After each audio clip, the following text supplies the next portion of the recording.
ఓం శ్రీమాత్రే నమః. నమస్తే అండి. ఎలా ఉన్నారండి? అంతా బాగున్నారా? నేను కూడా బాగున్నానండి. ఈరోజు మరి మొన్న అయితే గుమ్మడికాయ డప్పలం పెట్టానండి. ఈరోజు అయితే పులుసు పెడుతున్నాను. ఆ పులుసు ఎలా పెడుతున్నాను అనేది మీకు క్లియర్గా చెబుతాను.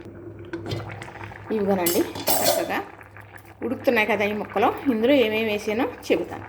ఇప్పుడు ఈ పాత్రలో ఈ ముక్కలు ఎలా ఉడుకుతున్నాయి కదండి, ఏమేమి వేసానో చెబుతాను మీకు. చక్కగా మరి గుప్పుడు కందిపప్పు అండి కడిగేసి ఒక 10 నిమిషాలు నాననిచ్చాను.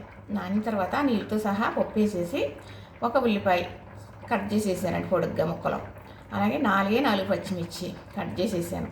2 టమాటా పళ్ళు కట్ చేశాను. ఆ ముక్కలు అడిగినేసేసి గుమ్మడికాయ పులుసు మనం డప్పలం పెట్టుకున్నాం కదా, సగం ముక్క ఉంచేసానండి. కనవది ఇదిగోనండి, ఒక స్పూన్ పసుపు వేస్తున్నాను. ఆ ముక్క ఉంచేసాను. 4 రోజులు అయింది కదా, ఇంతకన్నా మనం ఈ ముక్క దాచుకుని రుచి పోతుంది, దాంట్లో విటమిన్ పోతాయి. తర్వాత 4 రోజులు అయింది కదా, వండుకుని తినొచ్చు. ఇలాగా ఏ తేడా ఉండదో తింటేని అన్నప్పుడు చేసుకోవచ్చండి. మరి గుమ్మడికాయ తింటే ఒక్కొక్కరు నడుము లాగుతుందని, నొప్పులు వస్తాయని, గుమ్మడికాయ పడదు అని చాలామంది అంటూ ఉంటారు. అలాంటి వాళ్ళు తగ్గించి ఎప్పుడెప్పుడో తింటూ ఉండండి, అస్తమానం కాకుండా. చక్కగా అయితే నేను గుమ్మడికాయ కట్ చేసేసి ముందేసాను కదండి, పప్పు వేసి పప్పు మీద ముక్కలు, తర్వాత గుమ్మడికాయ ముక్కలు కూడా కట్ చేసేసి వేసేసానండి. చక్కగా వేసేసానంటే ఇదిగో మా అమ్మగారు అయితే ఇంకా పెద్ద ముక్కలు కోసి ఇవ్వరండి, అందుకే పెద్ద ముక్కలు నేను వేసుకుందామని అలా కోరుతూ ఉంటాను. చక్కగా ఈ ముక్కలు ఉడికేటప్పుడు అంత బెల్లం ముక్క వేసానండి. గుమ్మడికాయ డప్పలం అంటే బెల్లం స్వీట్ ఎక్కువ ఉంటే బాగుంటుందని చాలామంది అలానే చేసుకుంటారు. ఇప్పుడు పెళ్ళిళ్ళకి అది డప్పలం పెట్టివ్వరు అంటున్నాను కదండి, అలాంటప్పుడు కూడా బాగా బెల్లం వేసి డప్పలం పెడతారు. ఇది నేను చక్కగా చింతపండు నీటిలో వేసుకున్నాను, నానింది కదా. ఇదిగో రసం ఇది చక్కగా వేసేసానండి. అంటే ఇది పులుసు. డప్పలం అంటే మనకి సాంబారు పప్పుచారులాగా ఉంటుంది. పులుసు అంటే ఇలా ముక్కలతోటి పప్పు ఉంటుంది కాబట్టి, పప్పు ఉడికితే చిక్కన వస్తుంది కాబట్టి చిక్కగా పులుసు అన్నమాట. ఇప్పుడు మరి చిక్కటి పులుసు వేసాం కదా, ఉడికిన తర్వాత ఎలా ఉండాలి అంటే ఈ నీళ్లు వేయాలి కొంచెం. ఇప్పుడు ఒక్కసారి ఇలాగా మెదిపేసి గరిటెతోటి ముక్కలంటే ఇలా ఉడికించాం కదండి, ఇవి బాగా ఉడికిపోవాలి. అప్పుడే చాలా బాగుంటుంది. మరి ఉడికేటప్పుడు అయితే బెల్లం వేస్తాం కాబట్టి ఆ బెల్లం ఈ గుమ్మడికాయ ముక్కలకి పట్టేసి చాలా రుచిగా ఉంటుందండి. గుమ్మడికాయ లోపల కూడా ఎర్రగా ఉంటుంది చూసారా, అది వెన్నుకోవాలి. అది ఎంచుకుంటే మంచి రుచి ఉంటుందండి కూర.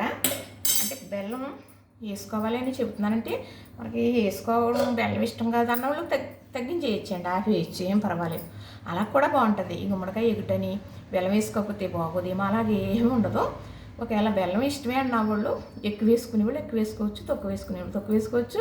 అసలు వేసుకోవాలనుకున్న వాళ్ళు కూడా మానేయచ్చండి, ఏం పర్వాలేదు. చక్కగా కొత్తిమీర కట్ చేసింది ఇలా పులుసులో మరిగితే మంచి స్మెల్ వస్తుంది కదా, చక్కగా తర్వాత కొంచెం వేయడానికి. ఇప్పుడు ఇది ఇలా మరిగిన తర్వాత ఏముందండి, పోపు ఉడుకుతాను, తాలింపు వేసేస్తాను. ఇప్పుడు ఆ చిక్కటి పులుసులోకి ఈ చక్కటి పోపు కూడా వేసుకుందామండి.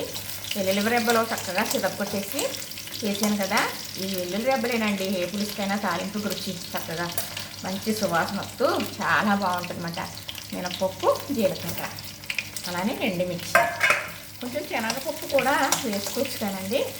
మా వారికి అయితే శనగపప్పు దెబ్బ మొల వేయకూడదు, కానీ మినపప్పు చాలా కమ్మదనం ఉంటుందండి, చాలా మంచి కమ్మటి స్మెల్ వస్తుంది.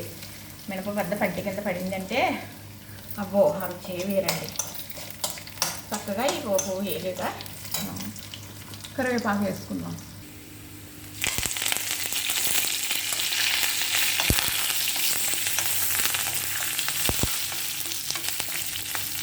ఇప్పుడు పోపు వేసి తీసుకుందాం అండి. ఇందులో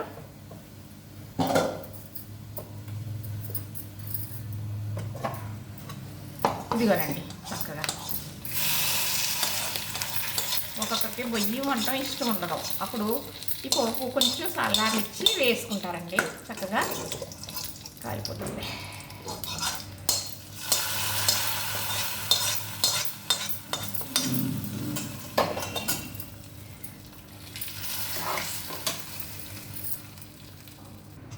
కొద్దిగా సన్నీళ్ళు చుక్కలు ఇలా వేయాలండి కళాయిలో.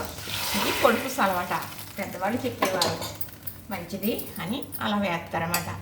అయితే గుమ్మడికాయ పులుసు రెడీ అయిపోయిందండి, చాలా బాగుంటుందండి. ఇందులో మరి కందిపప్పు వేసాం కదా, చిక్కదనానికి రుచికి కూడా.